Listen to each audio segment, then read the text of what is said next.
Agradecimientos a la Biblioteca Pública de Burgos y al equipo técnico también. Nosotros venimos encantados, ¿verdad?, de estar aquí en Burgos. Venimos desde Segovia y bueno, creo que también es bonito compartir esta historia pues en distintas provincias, ¿no?, de nuestra comunidad. Así que nada, vamos con ello.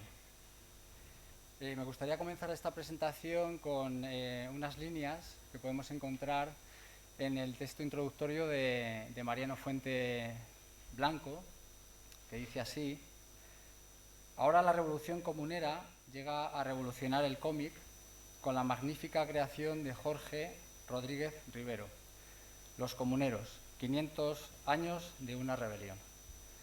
Sus dibujos, sus viñetas, personales, intensos, expresivos, a más no poder, diferenciados y diferenciadores, acertados siempre, con un lenguaje de humor contenido que pone en el castellano del siglo XXI aquella historia que marcó para siempre la historia de Castilla y de España.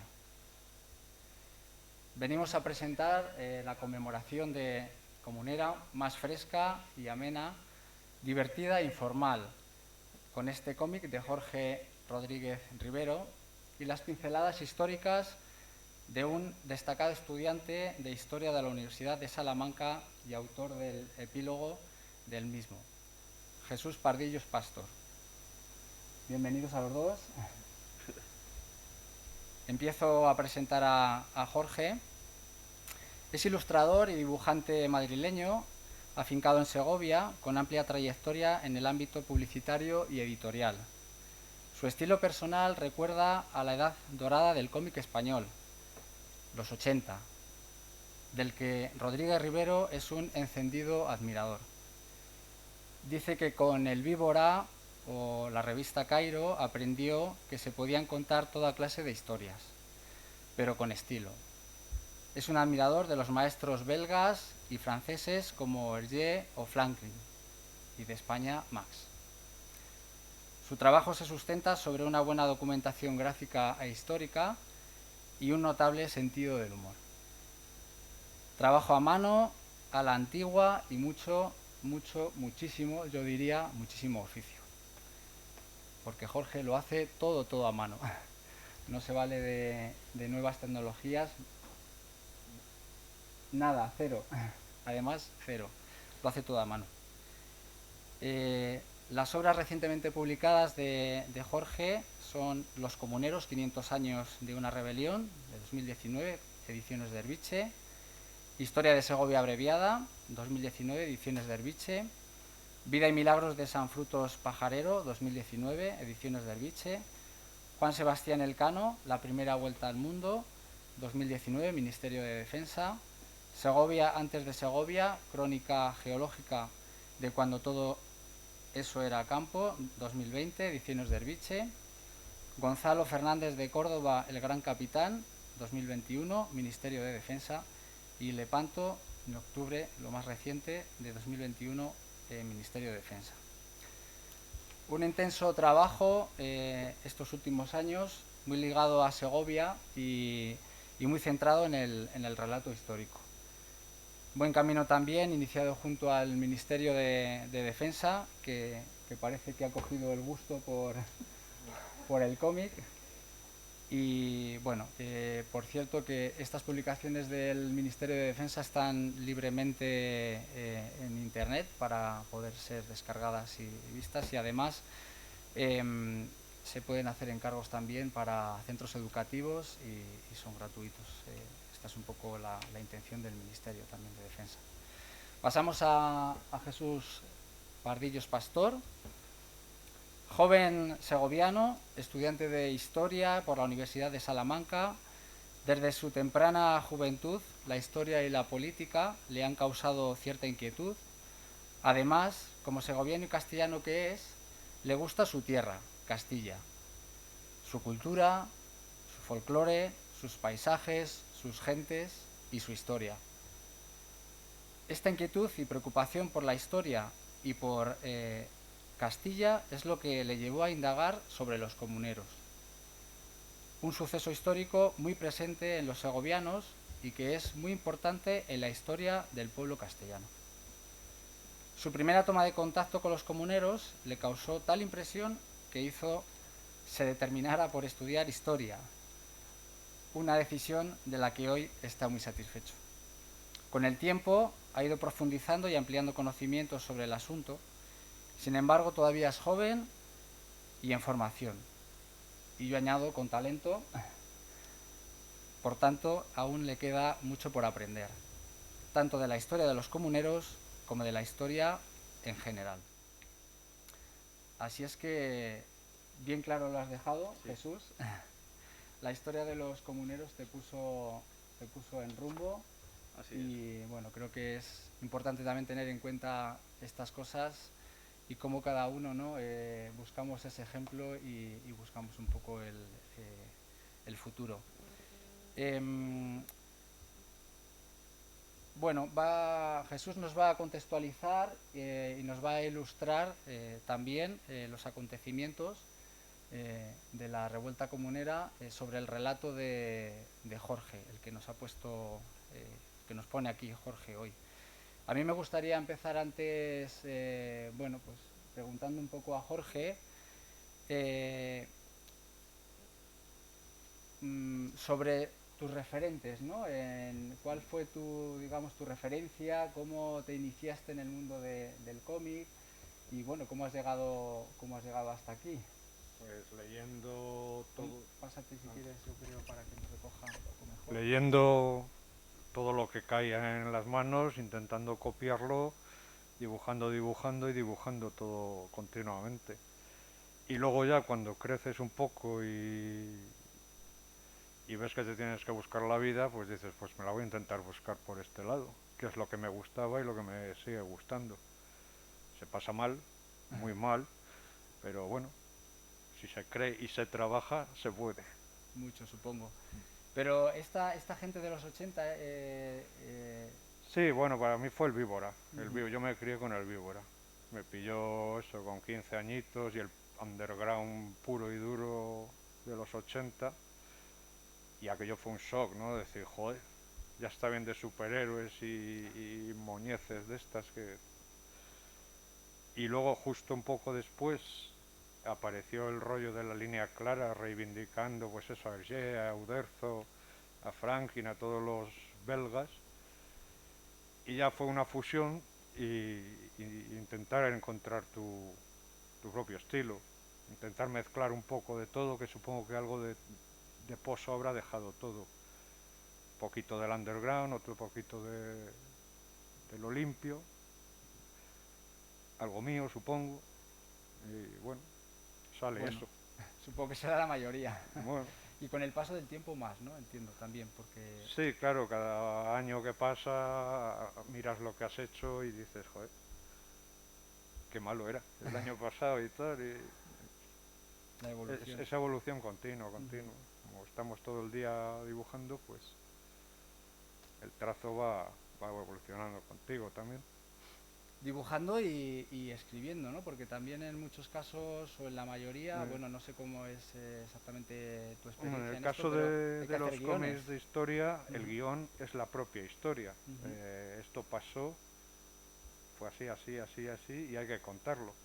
Luego ya está un poco guionizado. En la ficción ya es otra cosa. Tienes que construir una historia de cero, inventar personajes, situaciones, etcétera, darle coherencia, secuenciarla.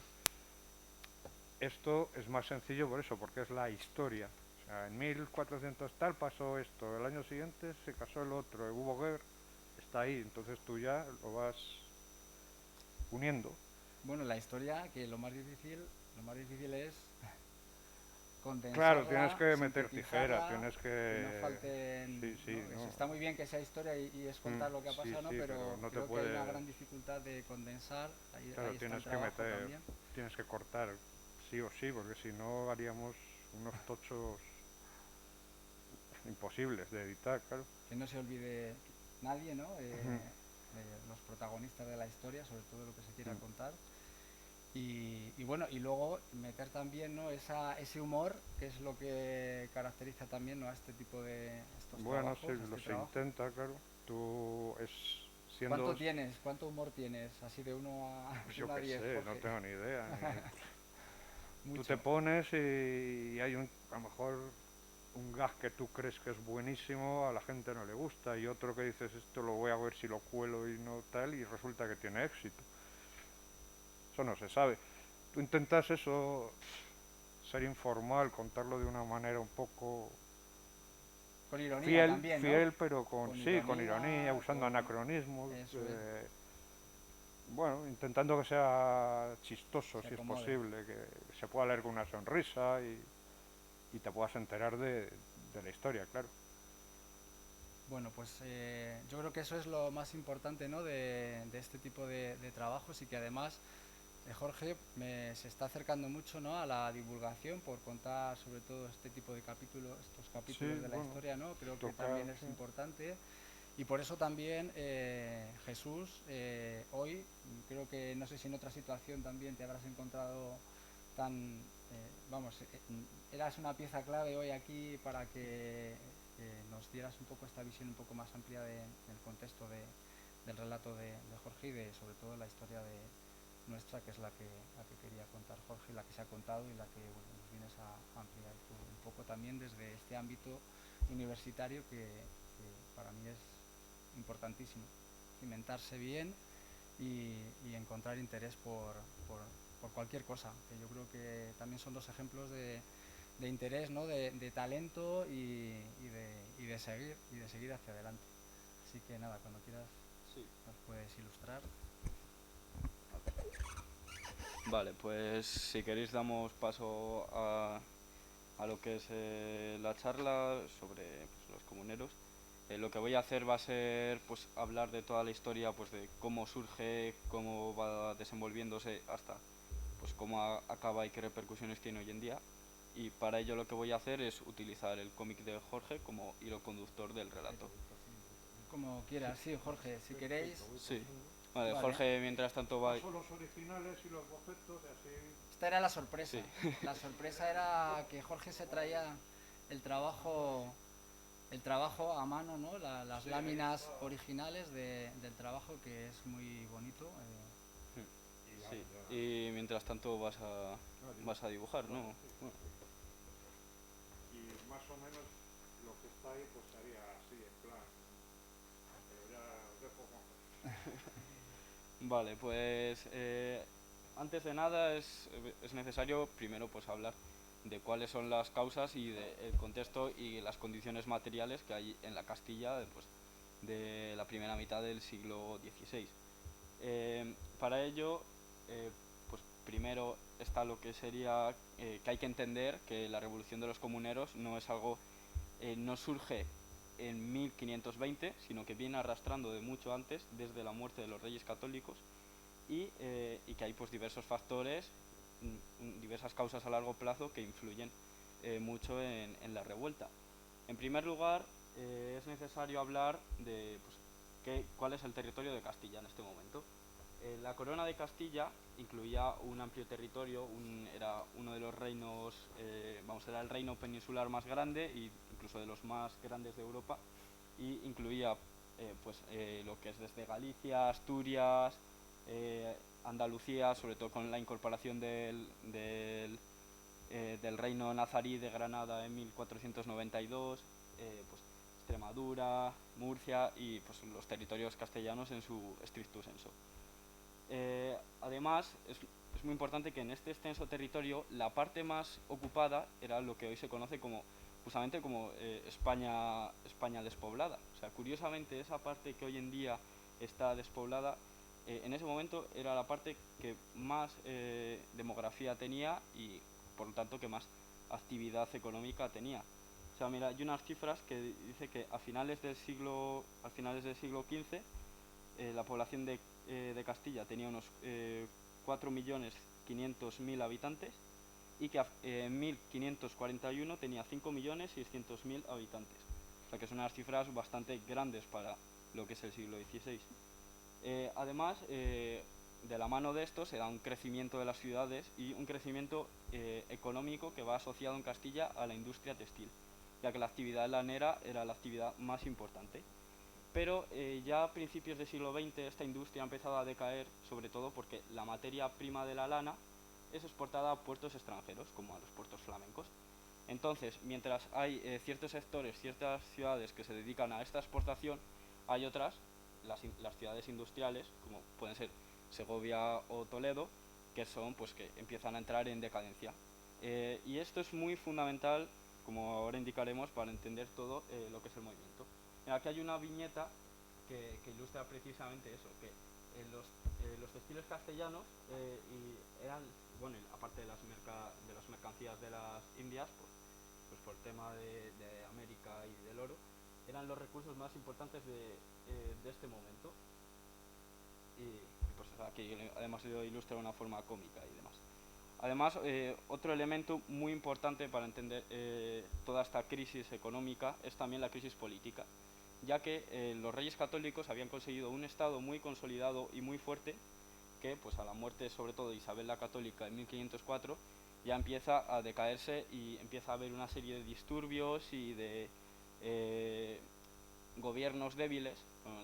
La regencia de Cisneros, luego la de Fernando el Católico, después la de Cisneros, que hacen pues que en Castilla sea necesario un gobierno fuerte y que haya pues esa carencia y esa crisis.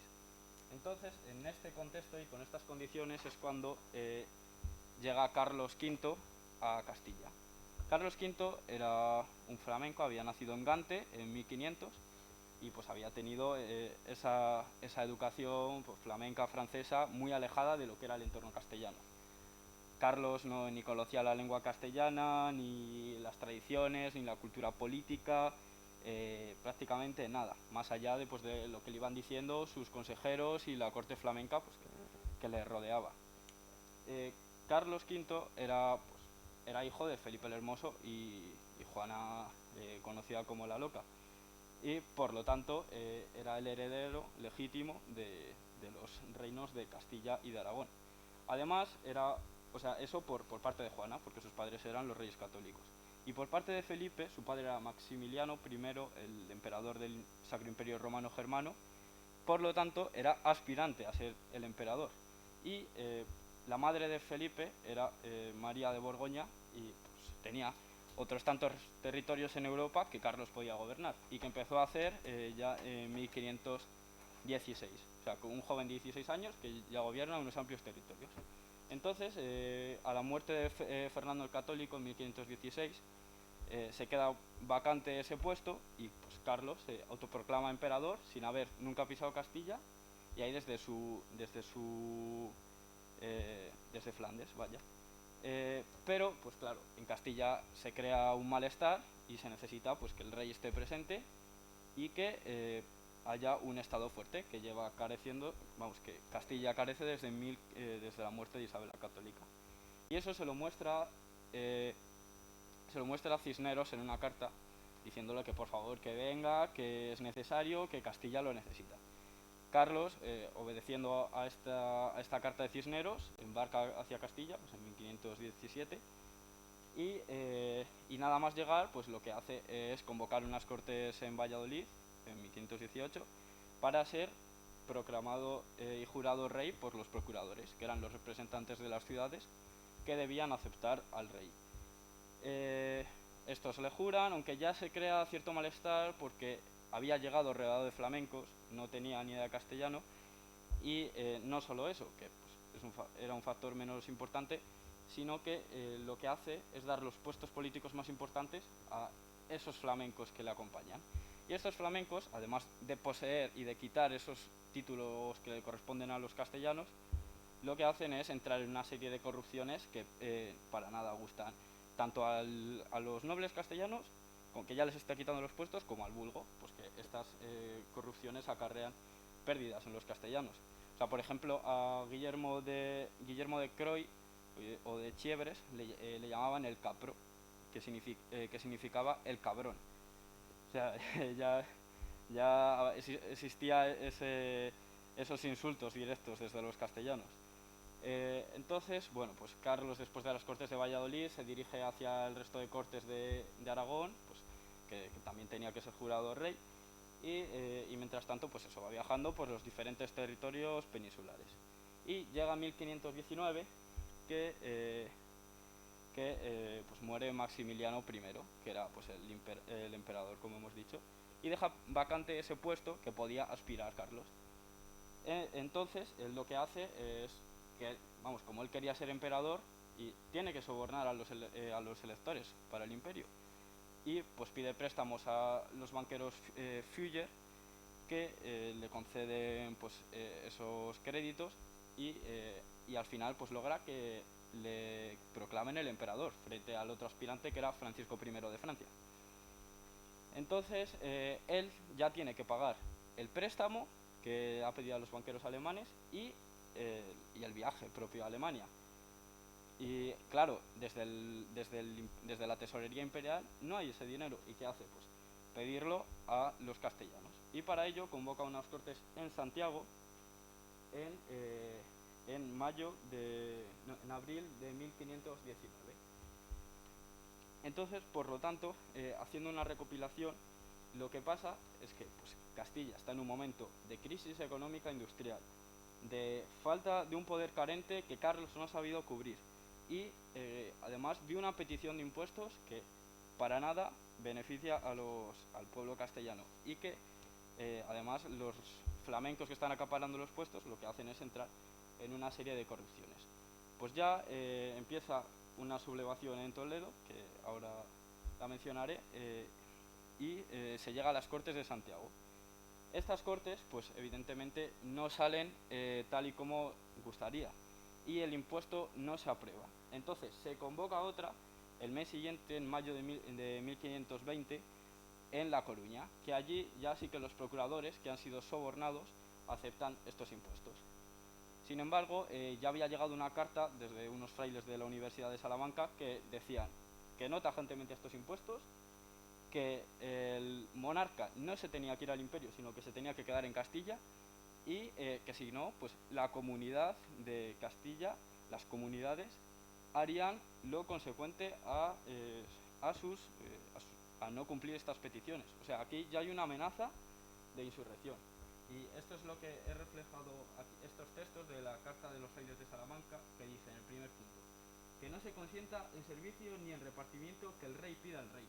Aquí están negando completamente los impuestos que quiere provocar a los castellanos.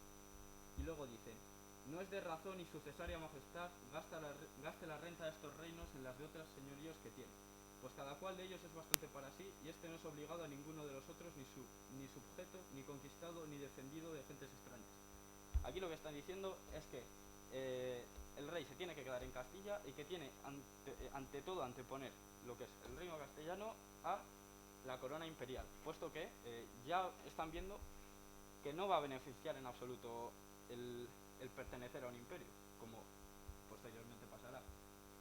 Y ya el tercer punto es que las comunidades de estos reinos caigan por ello en mal caso, que más obligados son al bien de estos reinos en que viven, que no lo pareciere a los que aconsejan la partida. O sea, es decir, que si Carlos V parte y además se aprueba el impuesto, pues que Castilla va a hacer lo consecuente. Entonces, pues eso, como reflejo aquí, se va en su barquito, y aquí llegan los impuestos. Entonces, dada esta situación, ya empieza una insurrección que se expande por toda Castilla. O sea, en diversas ciudades ya empiezan levantamientos populares que dicen que no tajantemente a estos impuestos. Por ejemplo, en Guadalajara se va a la casa de los procuradores y se la quema. En Zamora, ya desde el conde Alba del Iste, que era el que gobernaba la ciudad, lo que dice, condena a esos procuradores que habían aprobado el impuesto. Y aquí en Burgos lo que se hace es, se queman las cántaras con las que se calculaba la alcabala del vino, que la alcabala era el impuesto que quería subir Carlos para sacar dinero. Y además los burgaleses van a la casa del procurador García Ruiz de la Mota, cogen todas sus pertenencias, sus muebles, sus riquezas, las sacan a la plaza y las queman. al procurador no le hacen nada, pero es ese acto simbólico ya de quemar las riquezas, que pasa algo bastante parecido en Valladolid.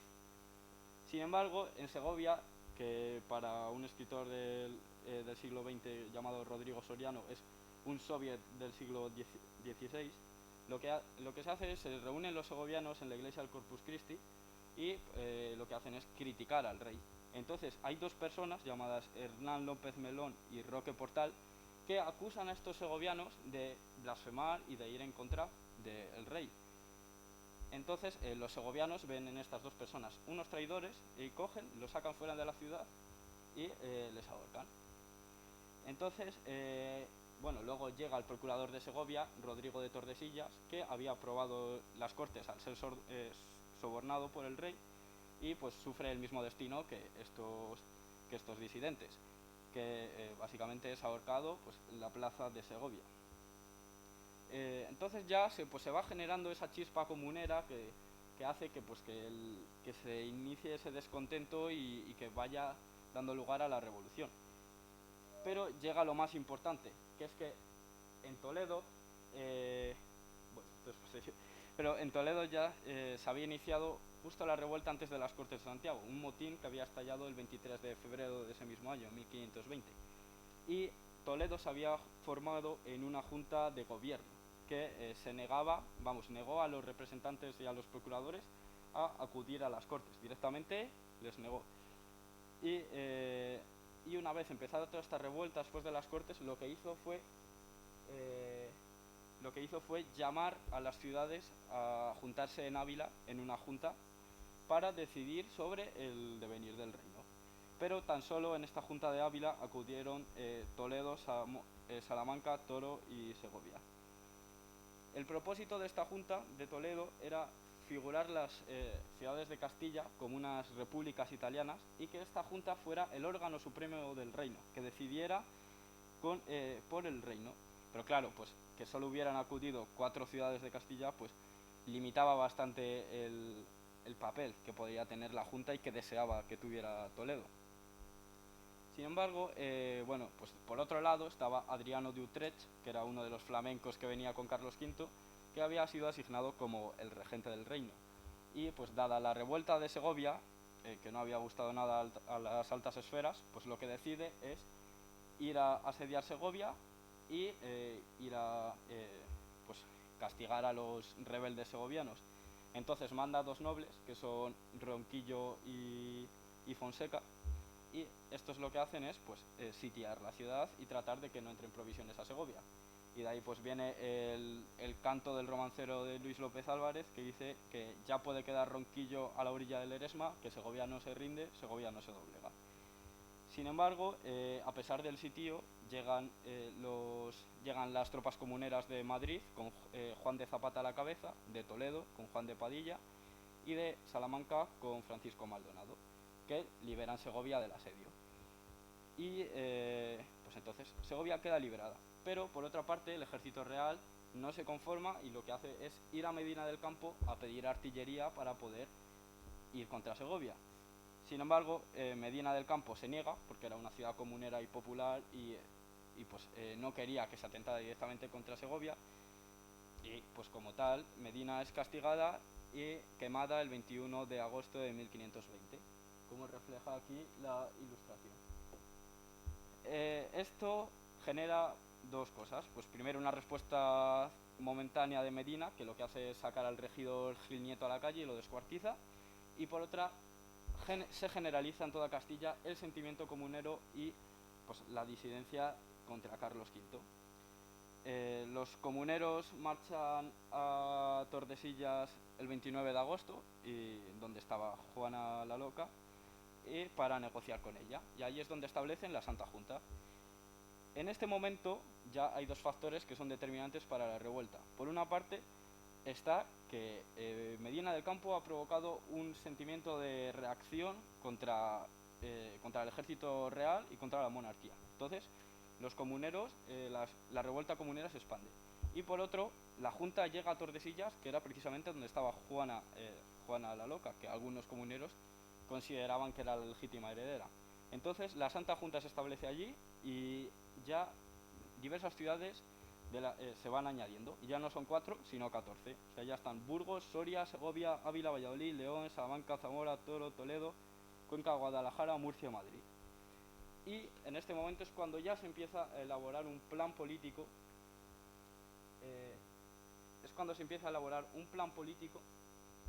En el que se va delimitando ese plan revolucionario que tienen los comuneros. Y que hace de la Santa Junta como un órgano político casi estatal, que pretende erigirse como el único órgano ejecutivo del siglo XVI. Muy similar casi a lo que será lo que luego se intentará en las Cortes de Cádiz de 1810. O sea, es un hecho bastante revolucionario para este momento. Y bueno, de todas formas, lo que pasa es que, claro, ese es el propósito que hay de la Junta, pero no todas las ciudades están de acuerdo. O sea, cada ciudad tiene su contexto y no todas están de acuerdo con ese plan revolucionario.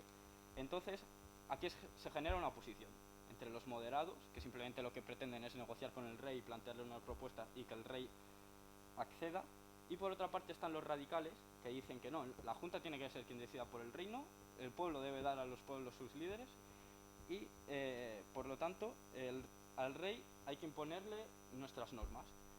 Entonces pues ya se ha dividido esta opinión. Y mira, aquí por ejemplo en la viñeta del cómic se refleja, vamos, a mí me hizo mucha gracia lo de cómo lo reflejó Jorge con lo del Frente Popular Comunero y Frente Popular Comunero Quinta Asamblea, que no sé si quieres comentarlo un poco esto.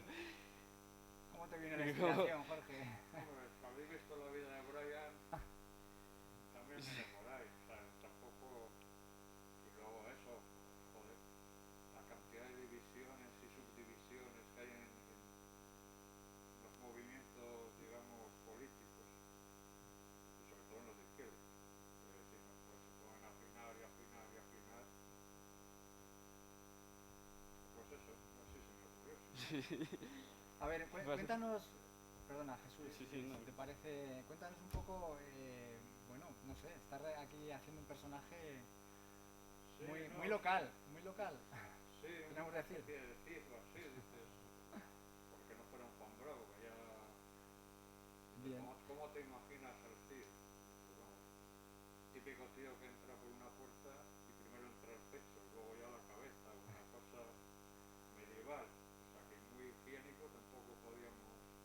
Así es como imaginas Sí, a los personajes, ¿cómo les caracterizas? ¿Cómo encuentras un poco, digamos, sobre todo a personajes protagonistas, ¿no? Sí, es probando, por ejemplo, si tendrías Explícalo así un poquito para que, porque no sé si por allí ven ahí el... Y ahora ya nos cuentas también un poco cuál es el proceso de construcción o de trabajo de una lámina, si quieres, y le dejamos así un poco de descanso a Pilla que vaya a esto sería, continuar. digamos, el primer boceto de un personaje, ¿no? Tienes esto, pues ya Cuéntaselo ahí. cubriéndolo, entonces a lo mejor pues. ¿Cómo empiezas? ¿Empiezas con lápiz? Con lápiz y haciendo los encajes básicos. Cabezón, un cuerpo y tal, y luego vas afinando, puliendo y te quedas con la línea que necesitas, por ejemplo. Bueno, pero aquí te has imaginado ya un personaje, como decías tú, ¿no? Muy medieval, muy así. Sí, Para mí entra con la cabeza, ¿no? Y lo has hecho sí, pues, sí, ya bueno, de cintura para abajo con otra complexión. No, realmente ya lo que te va a dar es ser un tipo grande, fuerte. Bueno, pues ese es el proceso creativo, ¿no? De cómo construyes tus personajes, cómo les afinas. Tiene que ser Juana la loca, Sí. pues lógicamente tiene que ser una chica. ¿Y qué se te ocurre para que esté pues un recurso tan antiguo como lo de los viejos tebeos de la pulguera, que es un embudo en la cabeza al revés? Ya ves tú que. Pero bueno. Bueno, pero ya te has remontado ya un poco a cómo se usaban los elementos en otro tiempo, como... Y luego los tres comuneros, por ejemplo, como había grabados y pinturas y tal, y seguro, bueno, Juan Bravo lo tenemos allí a la vista. Y los otros dos, pues lo enormes para... Tampoco creas que se podría afinar mucho, ¿no? Con las ropas y los barbuncios, pues... Bueno, pero son al final tres personajes diferenciados, ¿no? En cuanto a vestimentas, Sí, a claro. complexión, Eso. a la caracterización, que bueno, de alguna forma ha sido trabajando y, bueno, y haciendo sobre todo a ellos, ¿no? Haciéndoles más protagonistas todavía, ¿no? En el cómic. Vale, pues nada, Pues, continuamos. bueno, pues continuamos. Entonces, en el punto que estamos, la Santa Junta pues está dividida entre los moderados y los radicales, y sí que es verdad, pues esa división que se genera en todos los movimientos, pues aquí está muy presente. Por ejemplo, un hecho que refleja mucho esto es que Burgos, llegado a este punto, se desliga de la Junta. Ya, como no está de acuerdo con ese plan revolucionario, pues decide escindirse. Entonces, aquí hay un problema de fondo de Burgos, que es que era una de esas ciudades exportadoras de lana que las peticiones de los comuneros y ese plan y ese trasfondo económico que ahora pues mencionaré un poco más, no estaba de acuerdo.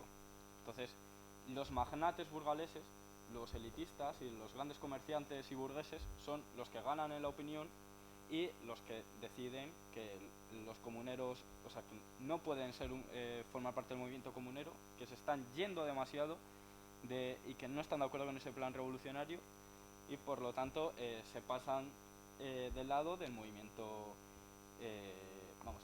del bando real. Llegado a este punto, bueno, también dentro de estas disputas internas también se genera una muy importante, que es la de Pedro Girón y Juan de Padilla. Juan de Padilla era pues el toledano, bueno, era el natural de Guadalajara, de Atienza, y era el líder del ejército y era muy aclamado. Pero Pedro Girón, que también que también venía de Toledo, empieza a disputarse pues por ese liderazgo del ejército y pues acaba ganando Pedro Girón y Juan de Padilla decide regresar a Toledo, lo que genera una desmotivación en el ejército. Además, a esto se suma que el 5 de diciembre el ejército real que ya había movilizado a la nobleza conquista Tordesillas este 5 de diciembre. Entonces, por una parte, lo que era un representante muy aclamado por el Burgo, Juan de Padilla, se marcha y Tordesillas, donde estaba establecida la Santa Junta, es conquistada. Entonces, esto genera bastante desmotivación en los comuneros, pero se instalan en Valladolid y tampoco decae el ánimo todavía, ya que sigue habiendo represiones hacia nobles y Juan de Padilla decide volver. Además que Pedro Girón poco a poco se nota que va traicionando al movimiento y que finalmente se marcha. En este momento, entonces, también hay otra división de actuación, ya que por una parte no se sabe si atacar o si tratar de negociar e ir postergando un poco el debate. Entonces, entre los que quieren batallar inmediatamente están Padilla y Acuña. Antonio de Acuña era un obispo de Zamora que había venido con un ejército de 300 clérigos y que lo que hace es ir a Tierra de Campos y va generando un movimiento antiseñorial que lo que hace básicamente es generar revueltas campesinas contra los señores, que les quita sus tierras, les quita sus propiedades y hace que los propios campesinos sean los que deben poseer la tierra. O sea, se presenta Antonio de Acuña como una especie de Lenin Togado y Trotsky del Renacimiento, como dice Miguel Martín, que es un historiador de los comuneros.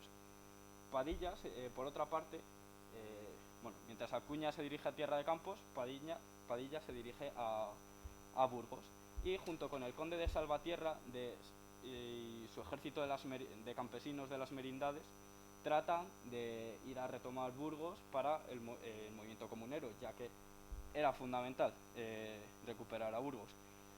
Sin embargo, para esto se contaba con que hubiera una rebelión interna comunera del pueblo burgalés, que no sucede, ya que el condestable de Castilla, que estaba establecido aquí en Burgos, frena esta rebelión y hace que no llegue a más, y el ejército comunero que estaba asolando a Burgos sea un fracaso. Entonces el ejército se dirige a Torrelobatón, que lo asedia y lo toma el 25 de febrero de 1521. Mientras Acuña ya se había ido de Tierra de Campos y se había dirigido a Alcalá de Henares para pues, paliar un poco la situación que estaba sucediendo en el sur de Castilla. La conquista de Torrelobatón es, por una parte, es una victoria para los comuneros, pero por otra parte es su perdición, porque hace que el ejército comunero caiga en un hastío y en una vagancia que se relaja. El ejército se relaja y claro, esto permite a los nobles, que aunque los nobles también habían estado relajados tras la toma de Tordesillas, pero tras el levantamiento antiseñorial de Tierra de Campos y la lucha en Burgos, lo que hace es los nobles se movilizan, liderados por el condestable de Castilla. Y claro, pues se dirigen a Torrelobatón. Los comuneros, mientras tanto, el 23 de abril, de madrugada, que era la fiesta de San Jorge, lo que hacen es marcharse hacia Toro. Y son sorprendidos por el ejército real sobre la tarde y derrotados en la batalla de Villalar, que todos conoceremos. Y el 24 de abril, al día siguiente, los líderes del ejército principales de los comuneros, que eran Padilla, Bravo y Maldonado, son ajusticiados sin ningún tipo de procesamiento. Y en este momento es cuando se dice lo de fueron ajusticiados los que justicia pidieran. Y bueno, un poco lo que refleja aquí en el PowerPoint es por una parte Antonio de Acuña, aquel obispo que siembra el caos y siembra el temor a los nobles. Luego, cómo están aquí los propios clérigos saqueando a los nobles y haciendo como de revolucionarios y voz de los campesinos. Luego, cómo se relajan los propios castellanos, los propios comuneros cuando toman Torrelobatón. Y ya finalmente el episodio fatídico para las comunidades de la batalla de Villalar. Que no sé si Jorge quieres hablar un poco de estas viñetas. Que a mí, por ejemplo, la de los obispos saqueando. Bueno, pues esto porque fue curioso, porque cuando estaba haciendo la historia no sabía que existía el obispo de Zamora. Acuña. Así que hubo que buscar y tal. Bueno, ellos lo que hicieron, entonces, a punta de pistola, de espada, de lo que hiciera falta. A por todas. Sí. Bueno, bien, ¿no? En 3 viñetas, ¿no? Es el resumen final, bueno, Es que, claro, se condensa todo tanto, ¿no? Que al final es lo que decía Jesús, que también has hecho un buen resumen y una buena... Sí. Has atacado bien el tema y no es fácil, ¿eh? No es fácil que aclarar así, hablar tan directo también sobre los acontecimientos. Sí, bueno, todavía me queda un poco. Bien, sí. Pues nada, continuamos. Vale, pues nada, ya simplemente... bueno, claro, queda el fin de la revuelta. O sea, porque la revuelta comunera no acaba en Villalar. Sí que pues es cierto que lo que hace es que se desarticule el movimiento comunero en el norte de Castilla. O sea, ya todas las ciudades se rinden una tras otra, pero hay todavía ciudades que resisten, como son Madrid y Toledo. Madrid capitula pronto, pero Toledo resiste todavía hasta febrero de 1522. Esta situación se da por 2 factores. Uno, ya la situación interna en Toledo, y otra, la situación externa y sobre todo pues del ejército real. La situación interna era que había llegado Antonio de Acuña, que lo había hecho pues mediante una representación teatral y un poco sorpresiva, ya que en Toledo estaba María Pacheco, que era la que estaba dirigiendo la lucha comunera en Toledo, y pues ya aquí se da un choque de poderes, ya que Antonio de Acuña llega a Toledo para ser nombrado el arzobispo de Toledo.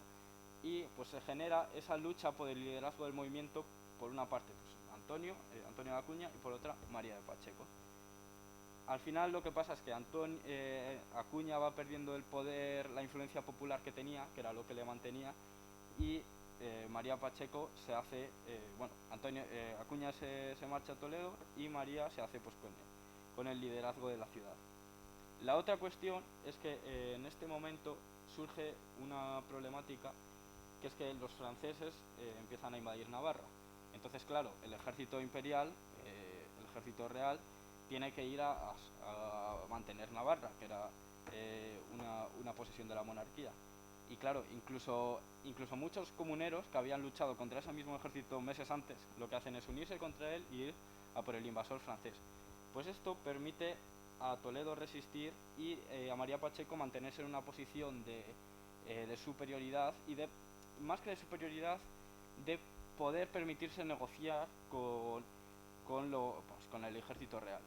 Sin embargo, pues esto es una tirada floja que al final Toledo es ocupado en febrero de 1522 y estalla una revuelta, pues según es ocupado, una revuelta comunera que es suprimida, y que María Pacheco lo que tiene que hacer es irse de Toledo, escapada, disfrazada de campesina, y se refugia en Portugal, donde finalmente morirá protegida por el rey y sin haber sido concedida el perdón general de Carlos V. Pues bien, entonces con Toledo ya sí que se estalla definitivamente la revuelta comunera, y tras ello Carlos V inicia una persecución a todo lo que había sido el movimiento. Y aquí es donde viene el perdón real de 1522, que es un manifiesto donde se perdona a todos los comuneros, salvo a 293.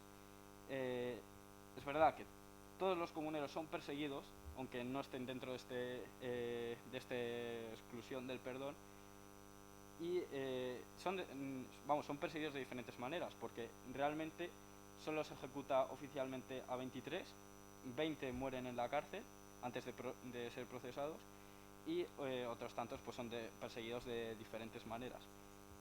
La más importante fue la sanción económica, ya que la sanción económica y todos los gastos que había generado en la guerra lo que hace es que esa industria textil que estaba en desarrollo, y que está en desarrollo pero que ya había empezado a entrar en decadencia, ya sea imposible recuperarla de ninguna manera. Y esto tendrá unas consecuencias muy a largo plazo para Castilla, ya que en este momento es cuando ya se imposibilita crear ningún tipo de industria propia. Y bueno, así voy a dar paso a hablar un poco del trasfondo político, económico y social que he ido perfilando, simplemente a modo de resumen, porque me parece que son tres pilares que son bastante importantes en la revuelta. Por una parte está el político. Como ya he ido diciendo, se trata de una cuestión realmente de una revuelta revolucionaria, ya que hay una organización política que es bastante característica y que no se da hasta las revoluciones liberales del siglo XIX prácticamente. Estas son, pues, por una parte, el plan político que he ido diciendo de la Santa Junta, de querer conformarse como el propio órgano ejecutivo del reino y estar por encima del rey, o sea, que el rey fuera quien acatara sus leyes y sus decisiones políticas, y no al revés, como se venía ocurriendo, de las cortes eran las que tenían que admitir todo lo que dijera el rey. Y por otra parte, se da una organización lo que digo aquí de la Santa Junta se reúne por primera vez en Ávila, luego, como ya dije, se pasa a Tordesillas cuando Tordesillas es conquistada, y después cuando Tordesillas cae en manos del ejército real, pues la Junta se traslada a Valladolid. Y bueno, al margen de eso, en las ciudades se da una organización asamblearia horizontal en la que las gentes se organizan en asambleas que iban por las parroquias. O sea, las parroquias eran lo que organizaba y un poco integraba pues, el territorio de las ciudades, y allí son los propios ciudadanos, todas las gentes, todos los oficios de las ciudades los que deciden por las decisiones políticas, y ya desde ahí se trasladan unos representantes que van a la Junta. O sea, es realmente un proyecto horizontal que sí que es cierto que emanaba de ciertas tradiciones medievales, como eran los concejos, pero que no lo quita que sea una cuestión popular, vamos, una organización popular y democrática, y que es realmente revolucionaria, sobre todo para Castilla, ya que lo que pretende también es como emular esa situación que se estaba dando en Italia en ese mismo momento de republicanismo. Además, esto que digo se plasma en la Ley Perpetua de Ávila, que es como el documento oficial, casi con un carácter preconstitucional, que queda plasmado todo este ideario comunero. Y bueno, así a modo de resumen, lo que se hace es que se pasa desde un ideario político que va de rechazar los impuestos y las políticas del rey a unas aspiraciones radicales que tratan de cambiar por completo lo que es la constitución del reino, que tratan de hacer, dar patas arriba, podríamos decir, todo lo que se ha heredado de la Edad Media. Y esto va muy enlazado con la cuestión económica, ya que desde estas peticiones políticas también se trata de generar y de dar solución a esa industria textil, que como ya he dicho es problemática. Y pues como ya he dicho, se trata de, vamos, los comuneros tratan de impedir que esas exportaciones que se estaban llevando a puertos extranjeros se queden aquí, que la materia prima de la lana se quede aquí y se pueda desarrollar una industria que sea favorable para los castellanos. Cosa que pues al final sale mal, ya que, bueno, no es que salga mal, sino que en el momento que la revolución comunera ya se reprime y se acaba con ella, pues ya esta cuestión se queda completamente de lado, y lo que hace es que se imposibilite crear una industria propia. Y bueno, la cuestión económica también va muy de la mano con quienes protagonizan el movimiento comunero, ya que por una parte los protagonistas, las ciudades protagonistas son las ciudades donde había en cierta medida una industria textil, y sin embargo las ciudades que no son comuneras, como podríamos decir Burgos, son donde favorece la política que se está llevando de la industria de la lana. Entonces, ¿quiénes son realmente los comuneros? O sea, ¿eran nobles, eran burgueses, qué era el populacho? ¿Qué tipo de gente eran? Pues bien, a pesar de lo que se ha tratado de decir, no eran grandes nobles. O sea, los grandes nobles no les interesaba la cuestión comunera y estuvieron de parte de los reyes. Solo hubo un gran noble, que fue Pedro Girón, que estuvo con los comuneros, y además que precisamente no era por cuestiones políticas, sino más bien por cuestiones personales, por temas de mejorar su patrimonio y demás. Y luego sí que es verdad que caballeros hubo en el movimiento comunero, y los caballeros eran nobles, pero no era lo mismo un caballero que un gran noble. O sea, había una gran diferencia tanto económica como social.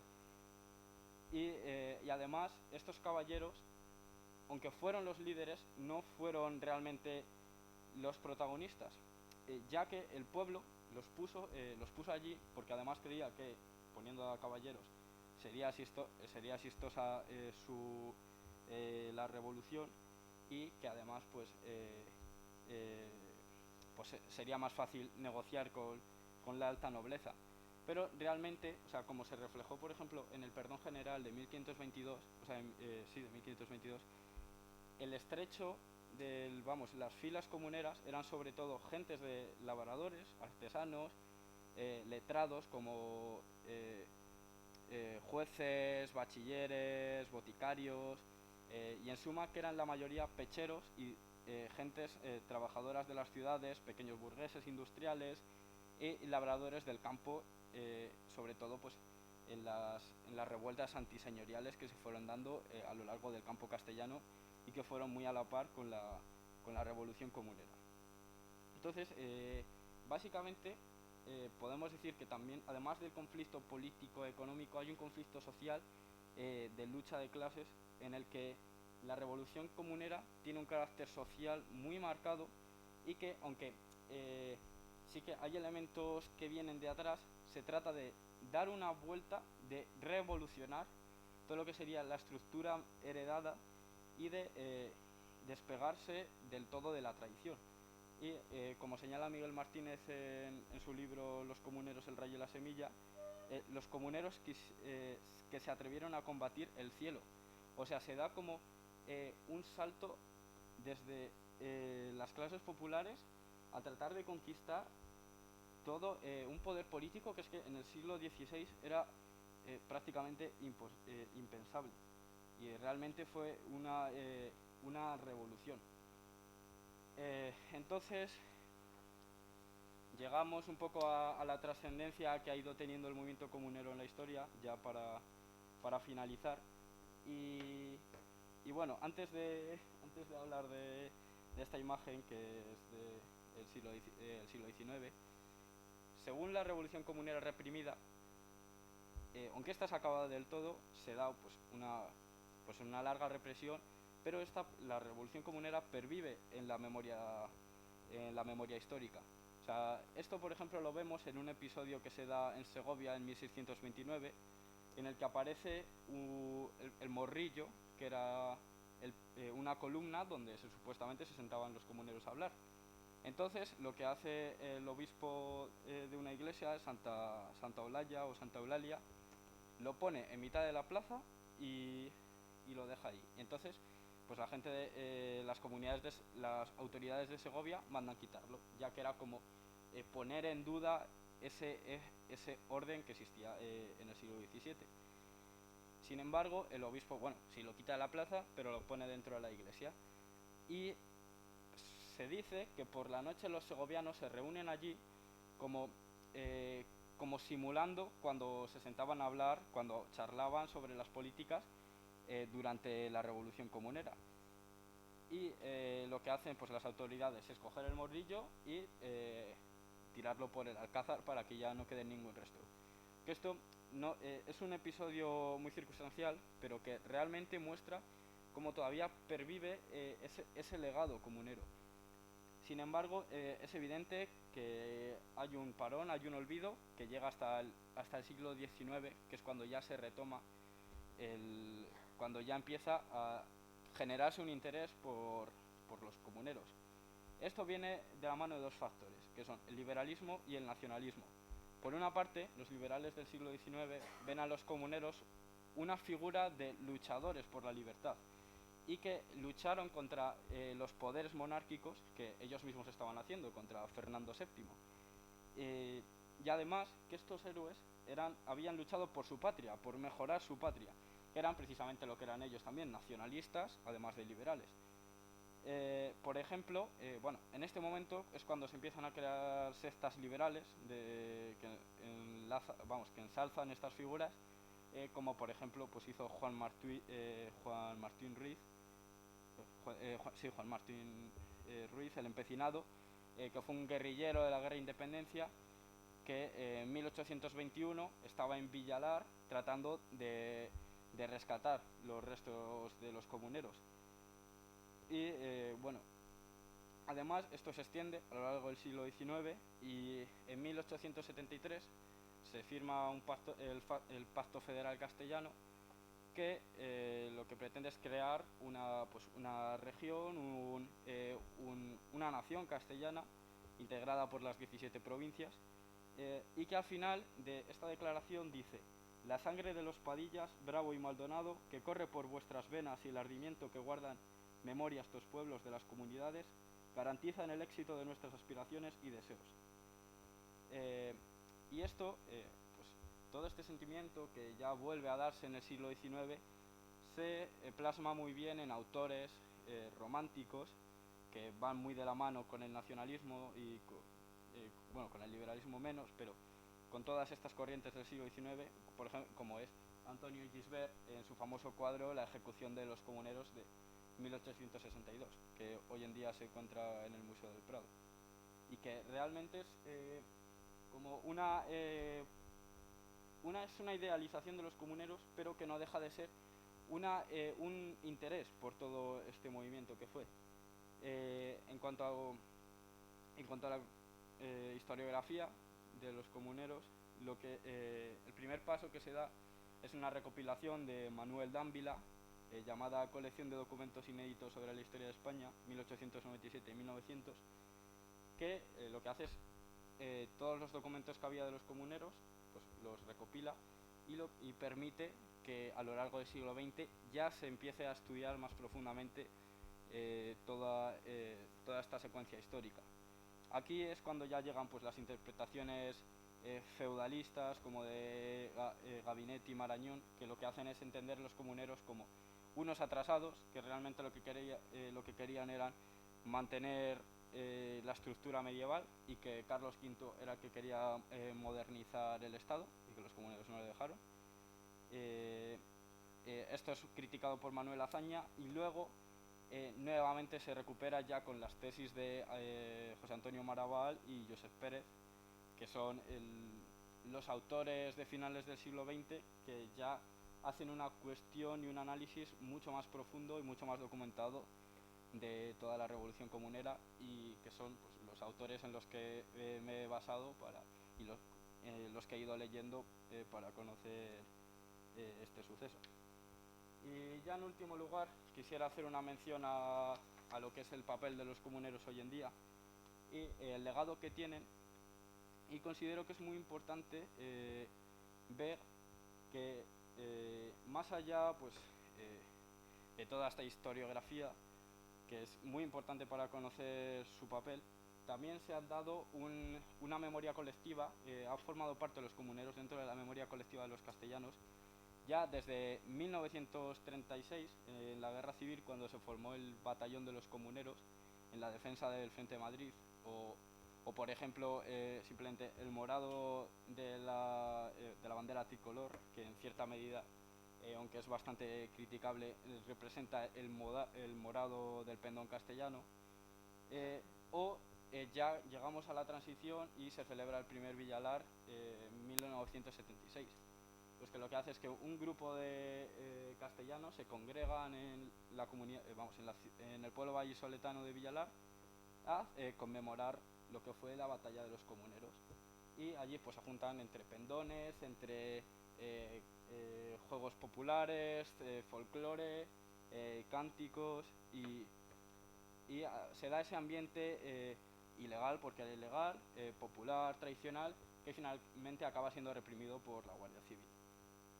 Además, otro hecho muy importante es que en 1972 el leonés Luis López Álvarez escribe el poemario Los Comuneros. Luis López Álvarez es este señor que está aquí arriba, que lo que hizo fue recopilar toda esa historia de los comuneros en un romancero que es realmente una exquisitez literaria, y que después fue plasmado, curiosamente este mismo año de 1976, en el disco de Nuevo Mestre de Juglaría de los Comuneros. Y ya finalmente, más allá de esto, quisiera hacer una reflexión sobre que hoy en día estamos en un momento histórico en el que Castilla, nuestra tierra, tiene unas circunstancias de despoblación, de falta de trabajo, de falta de esperanza, de falta de condiciones dignas para los castellanos, y que es necesario ensalzar la figura de quienes lo supieron o quienes quisieron luchar por las libertades del pueblo y del común, como pues fueron los comuneros. Creo que Castilla necesita conocer su pasado y ser consciente de que, como dice Miguel Delibes, como señaló en una obra, a Castilla se la ha ido desangrando, humillando, desarbolando poco a poco, paulatina, gradualmente, aunque a conciencia. Es fundamental, como castellanos, conocer este momento histórico que se dio en el siglo XVI, y que, del mismo modo que los comuneros de este siglo, del siglo XVI, lucharon por unas causas que ellos consideraban dignas y supieron reconocer contra quiénes y por qué cosas tenían que luchar, hoy en día los comuneros del siglo XXI hagamos lo propio y construyamos un futuro digno para Castilla. Y con esto finalizo mi presentación. No sé si... bueno, ya me callo yo. Gracias.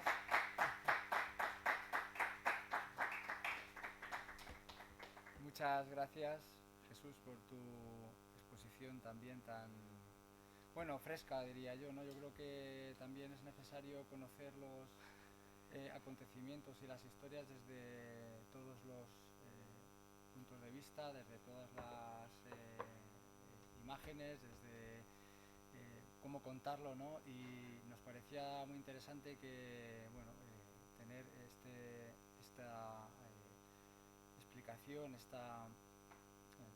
todo esto que has contado, ¿no? Tenerlo además de esta manera tan enérgica como lo cuentas, creo que también es muy importante sentir bueno, sentir una parte de nuestra historia, como decíamos, y conocerla además bien, nos llegue como nos llegue, o al menos intentar bueno, que si desde un cómic somos capaces de ahondar y profundizar un poco más también en los acontecimientos que nos han traído al presente, pues bueno, todo sea bienvenido y creo que es el trabajo de todos. Así que bueno, Jorge, eres una máquina, eres una impresora humana.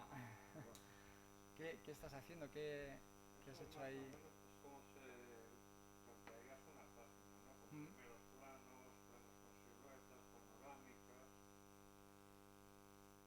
Luego, bueno, lo que habéis visto en Boli en la carpeta, pues sería... Así es como organizas un poco, digamos, las páginas, sí. Para que... Luego las páginas esas, los bocetos, van a la mesa de luz, te quedas con la línea que necesitas y a colorear, a echar el color y después la línea negra. Pero todo empieza así, en plan muy guarro y luego ya estás moviendo, claro. Cuando organizas eso, digamos que es una manera propia de contar, o sea, como que haces primeros planos, ¿no? Sí, pero y eso, luego haces otras imágenes más generales, o es como, pero o hay, hay digamos, historia, alguna sí. estructura siempre básica a seguir. Sí, esto es como el cine pero cutre, vamos, de pobres, quiero decir. Aquí voy a poner un primer plano, aquí que contrapicado, pero bueno. Bueno, supongo que al Según final- la historia que estés contando, pues eso, te pide una cosa, otra, más detalle, menos, más... Pero sí que es como una regla, quiero decir, una regla así de representación más o menos en las láminas, ¿no? Depende de la historia. Un poco... Sí. Normalmente eso dejas 3 o 4 tiras, que pueden ser más, menos, según Sí. lo que haya que meter y... Que pueden ser más grandes, quiero decir, Más o más grandes, más pequeñas, pequeñas, o sí, sí, meter en una misma según, página... según la varios- historia que estés contando, Ajá. claro, que es... todo lo que escribes es todo, vamos, no hay dos letras iguales, ¿no? Que no es que luego lo procese, no, hay no, procesamiento posterior para lo que son la literatura y demás. Pues nada, lo que decíamos que Jorge ya también es un oficio, es un oficio. Hoy en día no sé si conoces a muchos más colegas que trabajen así tan en puro, ¿no? Sí, todavía hay gente que trabaja así, o que trabajará mixto, ¿no? Que se hace ilustraciones a mano, que luego se procesan por ordenador, que se hace... Tengo un colega que trabaja para América, para la Marvel y estas cosas, y ahí funcionan de otra manera. Él, por ejemplo, puede entrever sus cosas. Él es dibujante. Entonces a él le pasa que el tío hace el guión, se lo pasan a él lo dibuja al lápiz. Luego hay otro tío que entinta. Luego hay otro que mete el color, ya informáticamente. O sea, a la americana. Y este está en el paso de dibujar y tintar, pues como yo, con lápiz y tinta. ¿Cuánto tardaste en hacer, más o menos, cuánto le dedicaste a este cómic? No lo sé, nunca lo he... Más o menos, ¿qué tiempo? De los comuneros llevaría...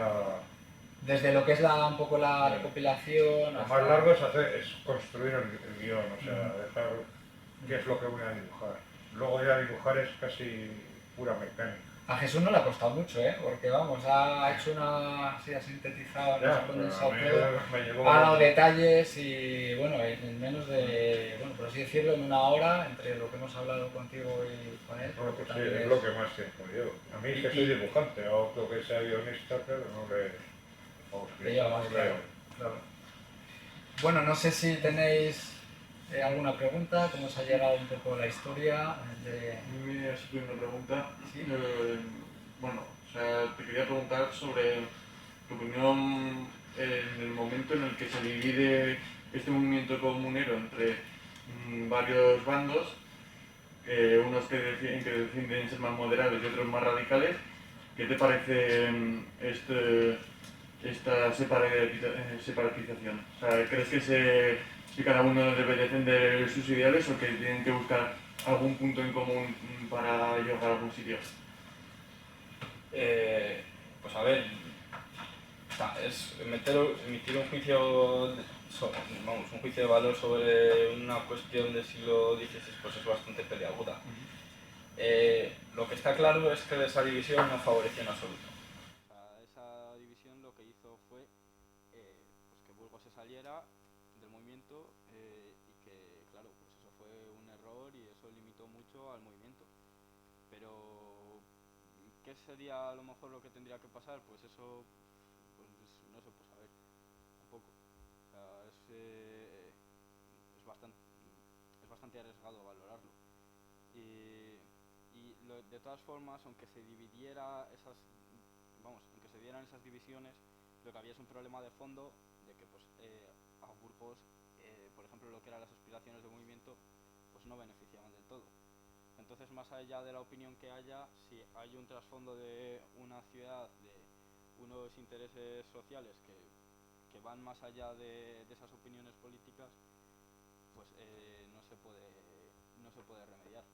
Entonces, pues, no sé si con eso te respondo a la pregunta. Vale.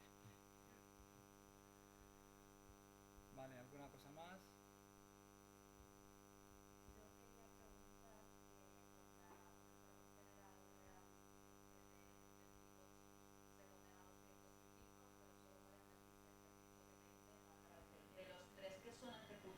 O sea, es que no sé si lo recuerdo bien o no. ¿Uno de ellos fue Acuña o no?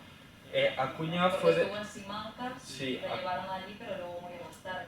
Sí, Acuña se escapó, se fue de Toledo y pues le pilló el ejército real, le llevó a la cárcel de Simancas y en la cárcel de Simancas se escapó, mató al que le estaba al guardia y pues con eso luego le mataron. Sí que es verdad, pues hubo un conflicto con el Papa, pues que el Papa no estaba del todo a favor de que mataran a un obispo, pero Carlos V no le importó tanto lo que le importara al Papa y pues lo condenó a muerte.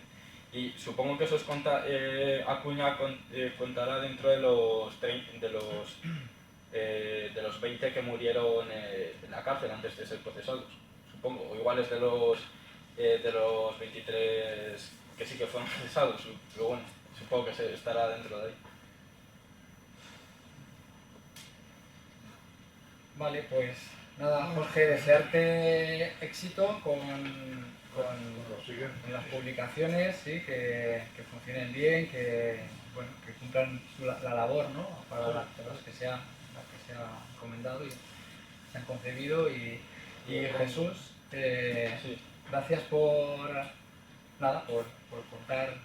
contarnos la historia de esta manera, por seguir con la ilusión que pones, que yo creo que se nota que eres firme, que eres fiel también a un montón de las cosas que cuentas, ¿no? Por ahí está tu origen, de la decisión de estudiar historia y nada, que también que tengas un largo recorrido.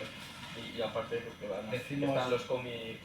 Vamos a decir que, bueno, si queréis que Jorge os dedique el cómic, tenemos algunos ejemplares, luego los podemos, ya fuera de la biblioteca, pues podemos hablar de lo que queráis. Y también en libros, en internet lo tenéis las publicaciones que están con la editorial Derbiche, en librosderbiche.com. Esta es la web donde podéis adquirir también los libros, y los que hemos mencionado del ministerio son gratuitos. Ustedes a lo mejor los podéis pedir. Se pueden descargar también y se pueden pedir para centros educativos. Esos son gratis. Se pueden pedir. ¿Habías dicho que la presentación estaba colgada en alguna página web o algo así? No. Estaban en PDF los ejemplares del Ministerio. Los tienen también en PDF en la web del Ministerio de Publicaciones, del Ministerio de Defensa. También están ahí para para poder, o sea, los publica gratuitamente. Los que están con la editorial del Derviche, no. Los podéis adquirir desde la editorial, sí. ¿Vale? Y nada, muchísimas gracias por la asistencia.